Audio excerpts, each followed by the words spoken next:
Hello everybody. Hello Brett Keen. This is a response to your video that you made to me. I'm going to try to hit on all the topics that you talked about.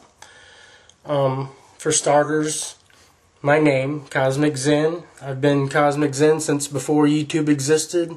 I was Cosmic Zen back in the mid-90s, so that's one of the reasons it, kind of tears my heart out that I lost my channel because, it's my name. So when I came up with this name, the Atheist, and it's the Atheist, not the Atheist, just to clear it up for everyone, it's Atheist. It's like atheist, well, it's Aheists. I'm against ists, or isms.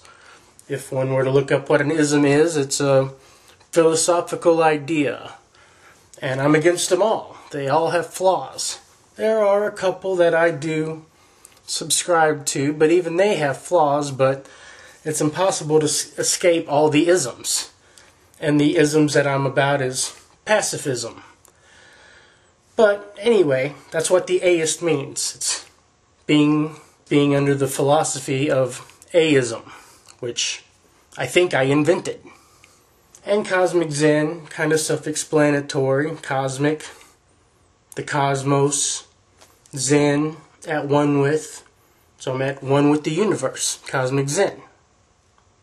Now the next thing you were talking about was quitting smoking. Or was it the Star Trek thing? Well, these might not be in order. Let's talk about the not smoking for a moment.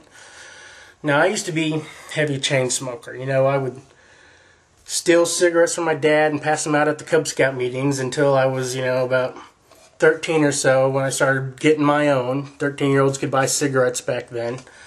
$1.10 a pack for a pack of Marlboros. Used to count out pennies all the time for them. So I was a heavy chain smoker from about age 13 to about age 39, 38, 39. I'm 42. I quit a couple years ago, so 40, somewhere in there. Long time. Pack and a half a day or so. 100s. Oh, I like smoking 100s. They last longer. Now, there is no miracle thing I can tell you about buying the patch or even enduring willpower. Maybe that'll work for you. Now, what I used is snus. There's what it looks like. Now, I have not beaten nicotine addiction, so I'm not going to lie to you, but I have beaten the smoking addiction. And here's what a snus looks like. It's a little package of tobacco, and you stick it up under your gum there. Now, it tastes a lot better than cigarettes, that's for sure, and they come in some different flavors. I like the mellow. They got peppermint, spearmint, and robust. They might even have a few more out, but I like the mellow. Now, it helped me get through the nicotine cravings, and I guess still does because I still use it. And I'm not advocating this for use for anybody except Brett Keen. Unless you're a smoker and you want to quit smoking, this is how I did it. Now, the first couple months was the hardest. Now, the good thing about snus is one, it tastes better than cigarettes. And two, it lasts a lot longer. You smoke a cigarette, it lasts 7 or 10 minutes or so. Well, one snus you can make last 2-3 hours, even longer if you wanted to. Now, the snus can has 15 in it. Hear the train? Horn blows, how about the driver? Now, because it lasts so much longer, you're only going to use 3, 4, maybe even 5 snoozes a day. So a can of 15 is going to last you 2-3 days, as opposed to a pack of cigarette lasting, 1 day, or not even a day if you smoke more than a pack of cigarettes. So cost effectively, way, way better. I mean, I'm saving hundreds of dollars, thousands over the year. Now, as for the health issues, obviously you could get mouth cancer as opposed to lung cancer. But you can still get mouth cancer with cigarettes too. But the thing is cancer usually takes a long time to develop, and now that I'm 42, the chances of me getting mouth cancer by the time I die, well, might still be great, but definitely if I would have kept smoking after smoking for all these years, my chance of getting lung cancer, would be giant. Because people do get lung cancer and die, Most smokers do. And the coughing and the wheezing, I was having all that too. That's the beginning stages of emphysema, so, I suggest you try to get away from that. And I'm not here to preach to you or tell you to quit smoking, blah, blah, blah, blah, and all that stuff. You know, we were talking about this. I'm just telling you my experience and the benefits from it. Now, the big benefits from it is I don't cough as much, and I'm not spending giant amounts of money on cigarettes, always running around scraping, how are we going to get cigarettes? How are we going to get cigarettes? I mean, all that's over. Also, when I first started using snus, I looked at the statistics. Now, see, snus is a Swedish way of packaging the tobacco, which is different than the American way. Americans, with the little bandits or the skull, the Copenhagen or the chew or whatever, they ferment the tobacco, so it has a higher level, a higher risk level of cancer, which the snus has the lowest numbers concerning cancer for tobacco use because it's not fermented, it's steamed. So I'm not saying that snus is healthy for you, but considering all other forms of tobacco use, besides abstinence, it's got the lowest cancer rate.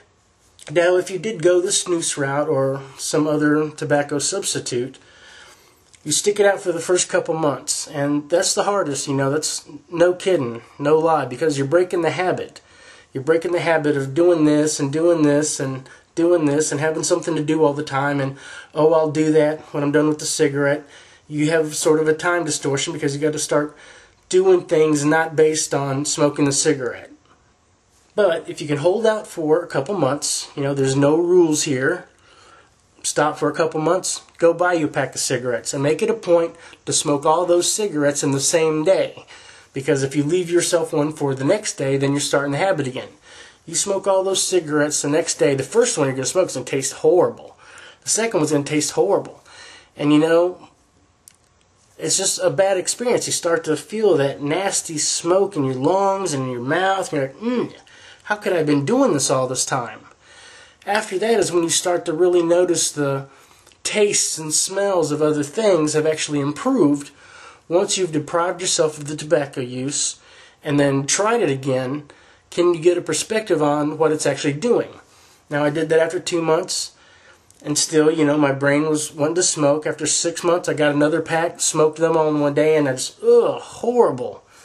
About a year later, I did the same thing, and I think I did this 3 or 4 times, and, you know, I could still go do it now. You know, there's no rules. I could buy a pack of cigarettes if I wanted to, but I just know that it's horrible. So once in a while, when I'm around somebody who is smoking, maybe I'll bum a cigarette, and I'll smoke one, and realize how gross it tastes. And also, compared to the snus lasting 2 or 3 hours, you find that when you're holding a cigarette and it burns away in 7 or 10 minutes, that it's just a big giant waste. I mean, you are literally lighting dollar bills on fire and throwing them away. I mean, that's really what is going on. Okay, so that's all I got to say about the cigarettes. So let's talk about Star Trek for a minute. I'm a huge Trekkie fan. Okay, I like Next Generation is where I got started, and I just love them, and I just love Next Generation. You know, I've seen every episode 20 times or more. I mean, some of them I can say the dialogue with. I'd watch them in syndication. And I saw all the original Star Treks. Some of them I've seen multiple times. Most of them I've just seen once because I sat down and watched them all the way through. And, you know, I like the old ones okay. They had some cool concepts. They were really great for their time, but really, I like the Next Generation better. Now, when Deep Space Nine came out, I watched the first season of that, and I really just couldn't get into it. The whole Quark thing threw me off. I didn't like Quark. And I also felt like the idea of Star Trek is to trek, you know, to go to different places and do different things. And Deep Space Nine was always in the same place, so I kind of felt it was the anti-Star Trek philosophy. A friend of mine who's also a Trekkie told me that in the 3rd season and on, it started to get a lot better when they started fighting the Jamadar or something like that. I haven't seen it, so I don't know. But I do plan on seeing them. I got them in queue on Netflix, so eventually I'll be getting them and watching them. And the same was with Voyager. I like that Voyager was kind of a smaller, compact version of the Enterprise, and that they were so far out that they had to trek to get back. So they had the whole Star Trek philosophy going on, but I've only seen a few episodes of that because I really didn't like Janeway. I just think Janeway sucks. I got nothing good to say about her. So she kind of turned me off of that show, but I'm going to watch them too. I got them in queue also. But Enterprise, the last one, I highly recommend. Definitely my favorite. When I was watching that, I watched it religiously, and you know, the Captain Archer, great captain. He had the youth and the go-get-em like Kirk, and he had the wisdom and the think about it-ish of Picard. So he was kind of a good mixture of both. Also, in Enterprise,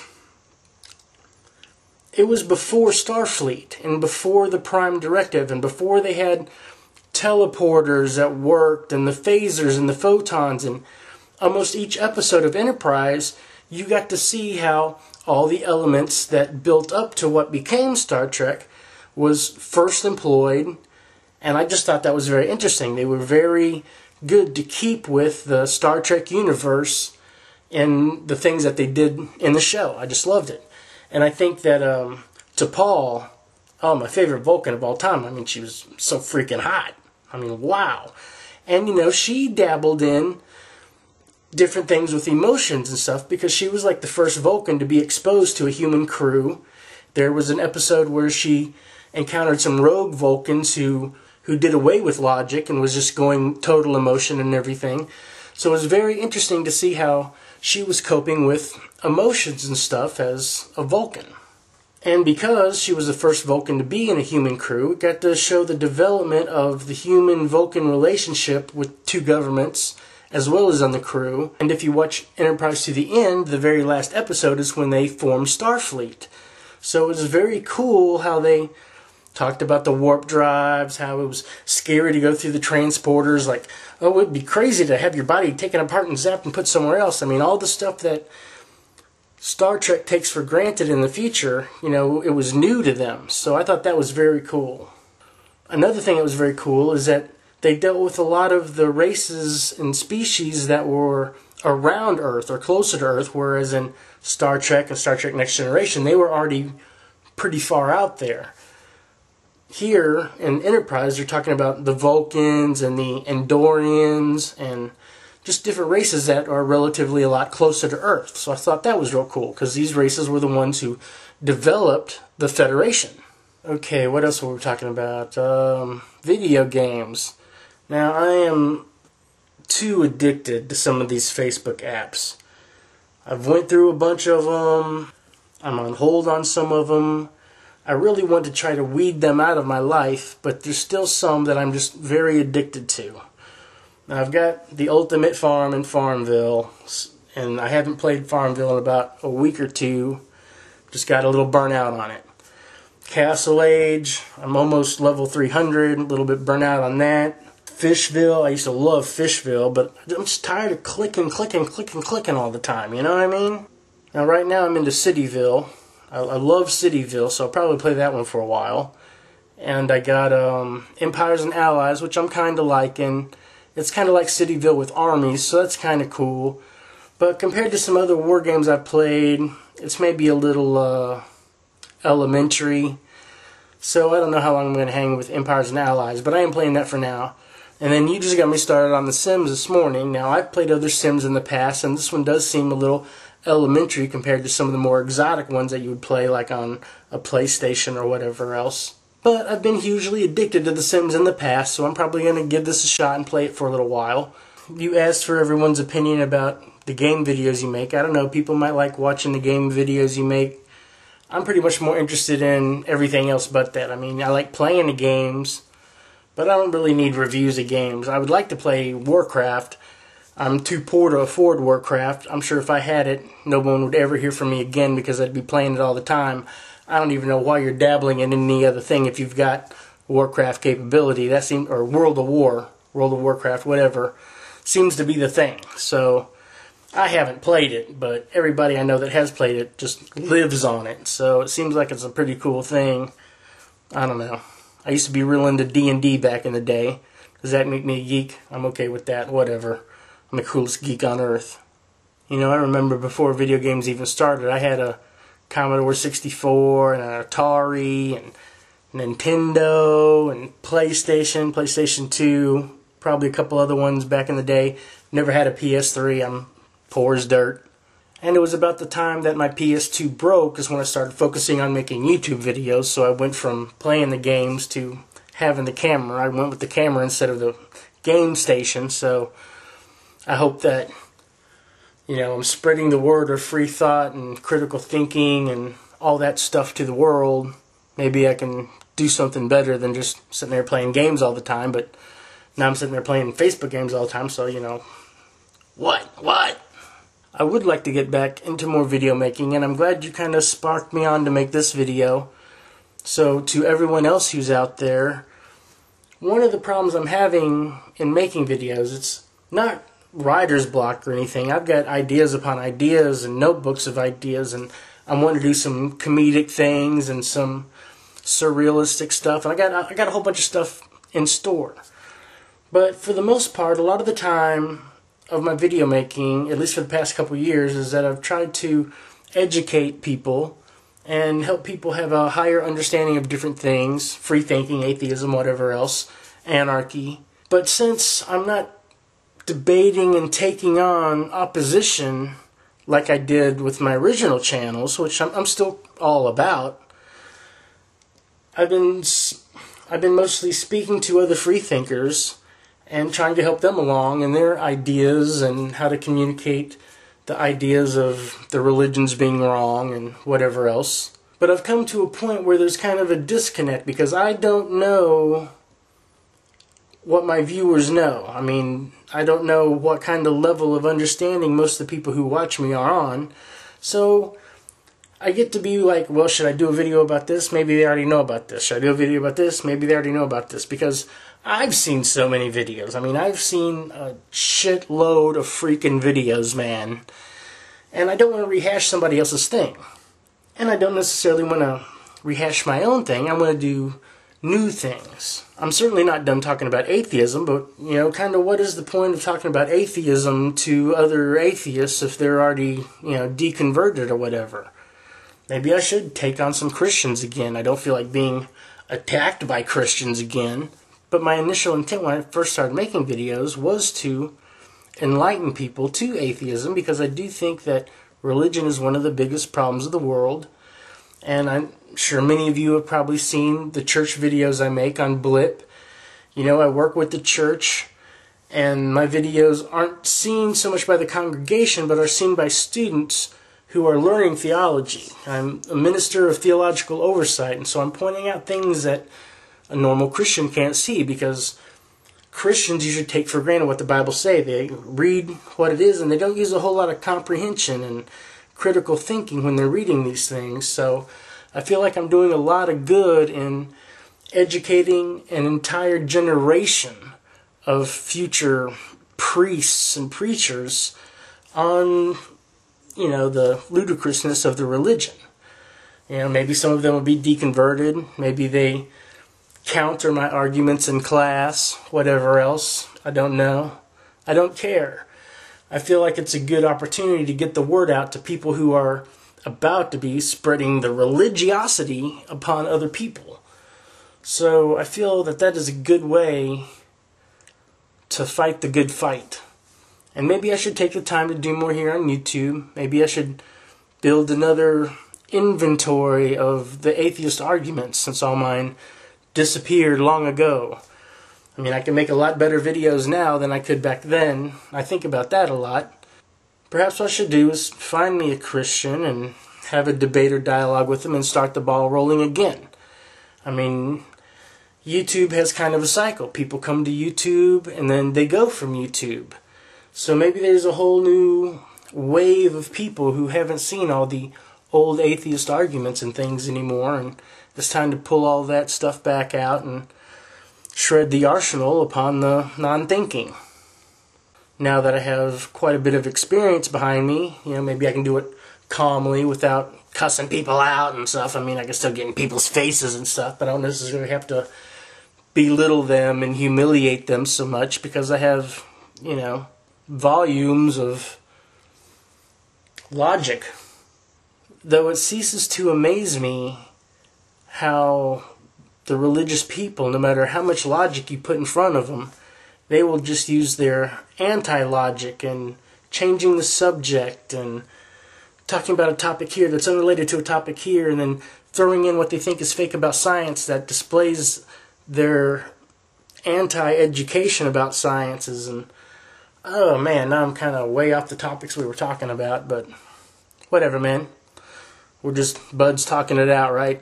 Okay, well, I guess this is pretty long, so I'm going to wrap it up and say, you know, Brett, I have been a fan of yours since before I owned a camera, when I was still but a lurker. And thank you for all the atheist knowledge you put out all the time. You're definitely one of my inspirations. And giddy as hell every time we talk, so you always got a friend in me, man. Talk to you later. See ya. Peace.